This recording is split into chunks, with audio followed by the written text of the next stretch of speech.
Lee, Joe, congratulations, mate. It was well, it might be an overstatement, but I don't think so. But it was an amazing performance against a guy that is almost guaranteed to give everyone a minimum of 4 rounds. Yeah, but not on that night, mate. Felt easy. Smashed through. That's what everyone else is getting as well. Well, do you know something? We have to start taking you serious now, because, you know, in your 2 fights, you've arguably fought 2 of the toughest journeymen in the business. You know, I mean, Naeem Ali, what was he? 80 and 0. Sorry, 80 losses, but only 1 stoppage in those 80 losses. Yeah, Sam Noakes, who's a phenomenal ABA champion, multi-time champion, and I think as a professional he's 7-0 with 7 KOs. So, you know, that was another first tick in the box where people started noticing you. But then when we got you Jamie Quinn last time out, we all said, well, at least Jamie will be able to give you 4 good rounds and give you a little test. Call me mental. Well, why wouldn't we think you're mental? In 120 losses, he'd been stopped 4 times, mate. Stopped 4. And when you look at the quality, I mean, 2 of the guys are now with major belts around the waist. In Anthony Kikachi, who was the first guy to stop him. That was on a VIP show as well, where he retired at the end of the first round. I think then the second time was a stoppage by Sam Maxwell, who is a British Commonwealth and WBO European champion. And then the next time he was stopped again was another VIP show, which was Kane Gardner. And then I think he'd lost a few fights just before you up in Scotland against a kid called Regan Gallican or something. I can't pronounce his name, but I don't know whether he's good or not yet. I think he's 6-0 at present, but at the time he was 4-0. So he could go on to bigger things like the other 2 have. So when you're telling me you're going to stop a man that doesn't get stopped, I do think you're mad.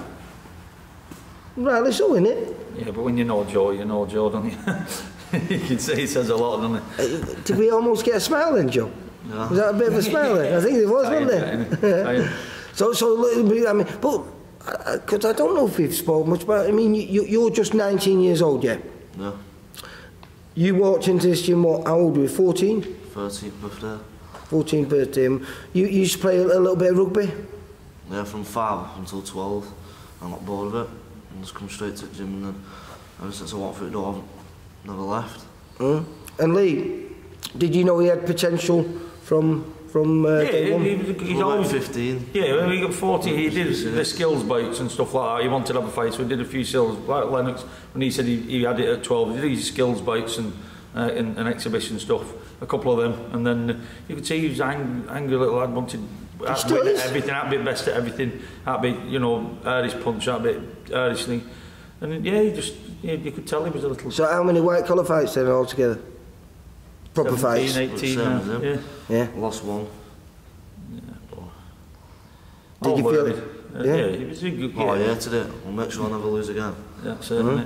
That's when it changed, when he went from, remember you said when he was a kid, part-time Joe. You've known him since he was 15, you've seen him. And all we had to do was just refine him. He had everything. Yeah, well, he was just a grumpy little kid in the corner everywhere. Yeah. And now he's like I said, he's learned, he's got his head on. 2 kids deep. 2 kids deep. Well, is this a good thing for you though? Because because it does not keep you level-headed and keeps you focused on. Because you know, if I've got a purpose for doing it now. Do you know what I mean? Does it, so mentally it helps you then to want to do well for your family. Yeah. Because at 19 with 2 young kids, that's not too many out there doing that, is there? No, but him and Lennox himself, all the kids in here, they're an example to them. They, like I said, they don't go out drinking. They don't have any time. Proper head screwed on, dead nice, respectful lads. You know, who could have easily gone. Wigan is a stupid place as well. Could have easily gone and messing about with the mates and having a drink. But they're here every day, every night. Trying to helping out the kids, doing all that stuff, and all other kids bounce off them. Does that help you? Because I've seen you doing a lot of coaching down here with the kids, the younger kids. Does that help the things that Lee tells you fall into place? Yeah, when you see, like I said, when he's trying to tell kids what he's doing and show kids how he does it, and just little chats you have to him, innit? When you're telling them like you're bongo and stuff. Sparring and helping them out in sparring. My bongo's doing, you'll see him in a few years. Yeah, he's coming on. There's loads of them coming on. There's loads of just following on from these. It's daft. Do you think these are good? Wait till you see the next lot coming through. That keeps the pressure on you then to keep at the top of the tree. They're not better than me. Yeah. But they're pushing on. There's some really good kids coming on, isn't there? So, and it keeps you sharp. Alfie's 14. Well, do you know something? Woody keeps telling me not to big you up too much. But there's a lot of people that know far more about boxing than me, who are really excited about your journey, mate. You know, guys who've been in this a long time are saying, watch this kid. So does that put a little bit of pressure on you, or does that make you want to live up to your expectations? I just want to live up to my expectations. I can't wait to fight again. And obviously that's going to be what, as you said to with Lennox, in September, March. January, February, anything, well, it'll be soon as really.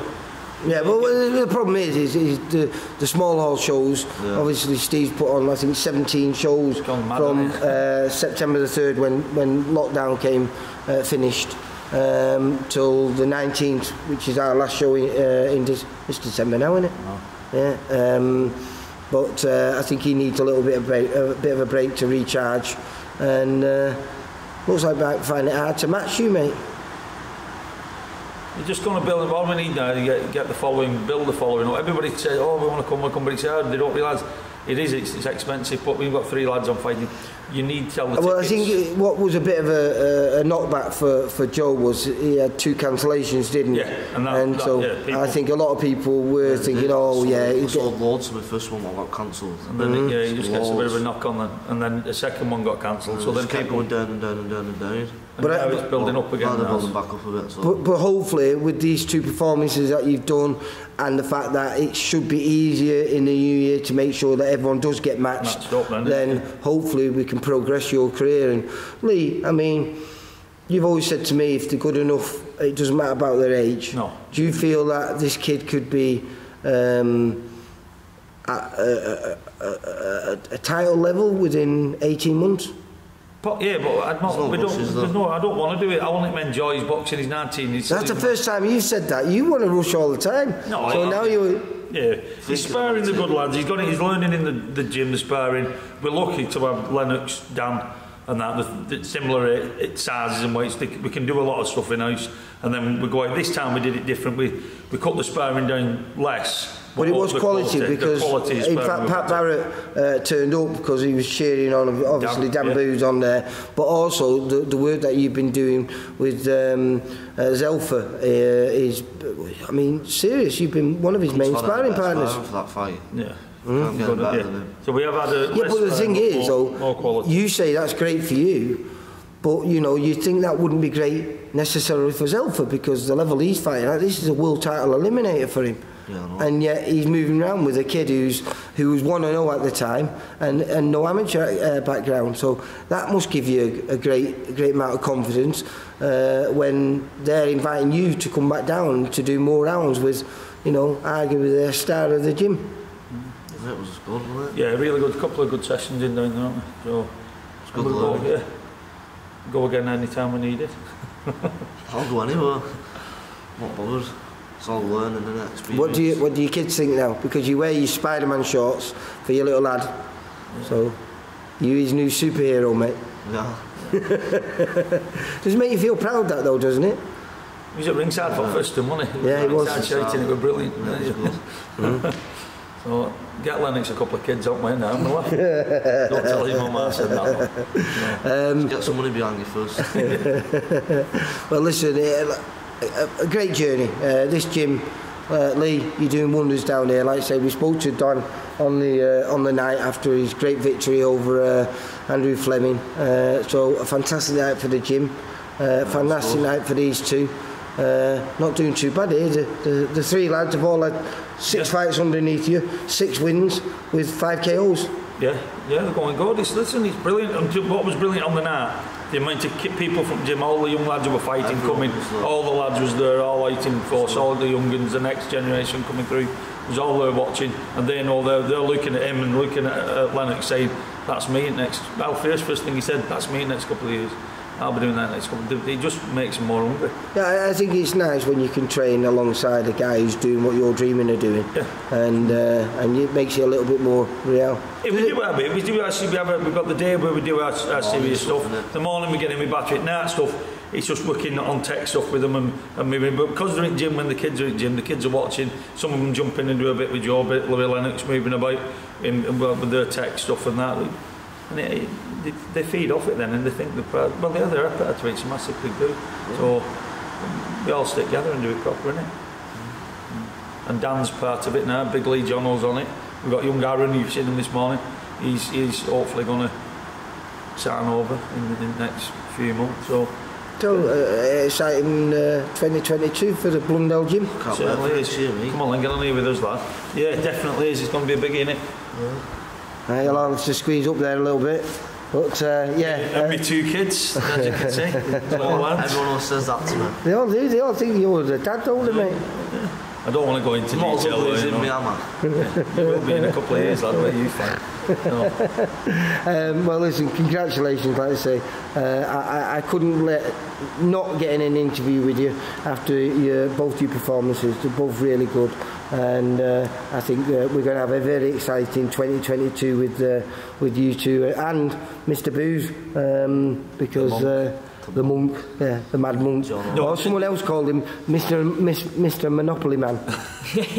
But Dan is only just starting. He realises now what else he's got to do. He's got to put other things in place, and it's working. What we're doing is working with Dan, and I think he's seeing that now. So he's bought into it proper now.